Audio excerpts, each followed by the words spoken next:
our profession is in a crisis right now. And when you talk about issues like bail reform, the courts are not using common sense. They're putting these violent, predatory criminals back in our communities. The other big issue, some of the mayors in these cities are failing miserable. Let's look at Chicago.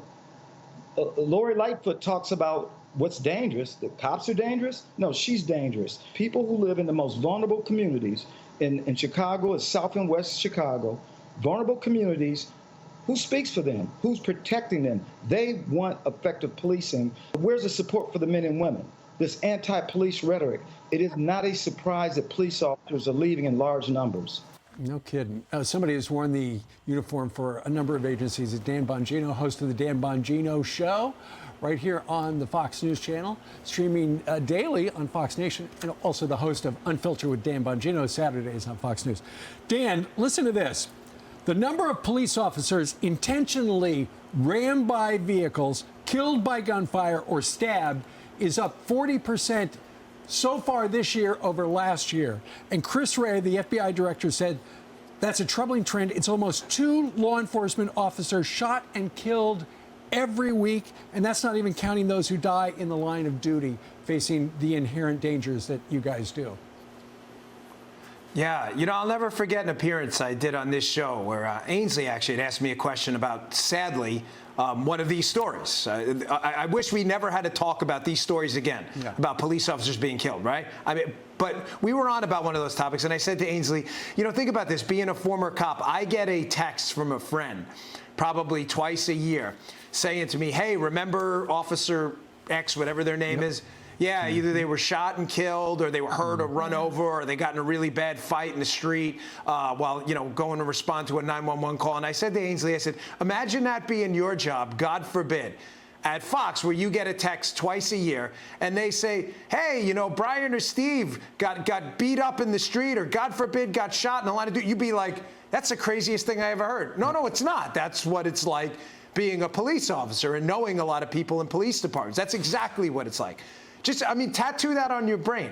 Imagine if that was your job. And you're going to sit here and lecture me, these leftists and these media people, that the cops are the problem?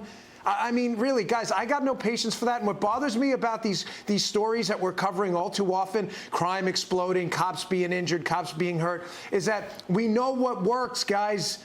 You guys are in New York. It's not like liberals don't know what works. They know it. They lived through the Giuliani broken windows policing. And they're just reverting back to the old stuff. Why? You want people to get hurt? You want crime to go up? They're not stupid. That would be the easiest explanation for liberals, but it's not true. They know exactly what they're doing. Some of them know. Look at Jim Clyburn down in South Carolina. He said this was the stupidest thing for Democrats to run on this. Look what's happening in New York City. We're, you know, having this mayoral race, and the ones that are the top contenders are the ones that are saying law and order. We need to have more police. We need to be stronger. Although they're not talking Giuliani. And think about it, Ainsley. No, not that much, but Brad, yeah, the Jack Maple, I mean, he was the first deputy commissioner when I was there. Guys, I lived through it, okay? I was there. You can be a media guy all you want. I know you were 14, you went to journalism school, now you're 18 and you're blogging, you think you're a police expert. Right. I lived through it. I was there. Don't lecture me, you dunces. Go sit in your corner and shut the hell up. You don't know what you're talking about. Giuliani came in with Bratton and Jack Maple. They instituted CompStat, short for computer statistics. They brought police captains in and said, hey, here are the computer statistics, about the crime in your precinct, drug sales, rapes, murders, homicides. What are you doing about it? You're like, my gosh, that was revolutionary. Yes, it was.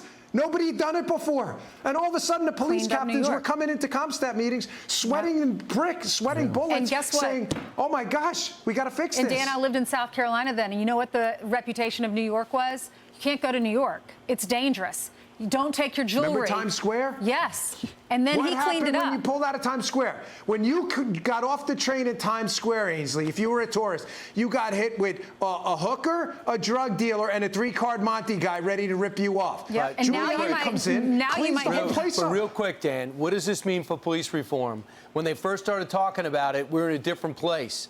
Now we have every major city with soaring crime rates. Times Square and you have politicians deciding how cops can do their jobs better.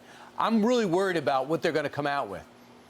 Well, you should be, because it doesn't mean a damn thing for police reform unless they start electing people that have sensible, common sense policies. I mean, whose genius idea was it to get rid of the anti-crime squad? Yeah. I mean, guys, listen, I lived it. You know what? Here's a newsflash for you. Criminals don't commit crimes in front of uniformed police officers. I know the dunce liberals and media people are scratching their heads like, really? That's why we had anti-crime in plain clothes. They would drive around in unmarked cars and they would see people commit crimes. Because newsflash, libs, people don't commit crimes in front of uniformed police officers. I know they're stunned by this. But, I mean, whose genius decision was that? Let's get rid of anti-crime, and then gun crime goes up. Shocker. Right. Although, Dan, during the riots last summer, a whole bunch of people were arrested looting, and the DA's letting them off. They've decided, you know what? We're not going to prosecute those people. Steve, what could possibly go wrong? Exactly. Don't enforce looting, you'll get more of it. What could possibly go wrong? Liberals, again, are scratching their heads right now, looking to their golden calf AOC for guidance. What could possibly happen when you let looters out of jail? Let's see what happens next. Dan, thanks for joining us from South Florida. Thanks, Dan. Listening today at noon. Thanks, guys. All right.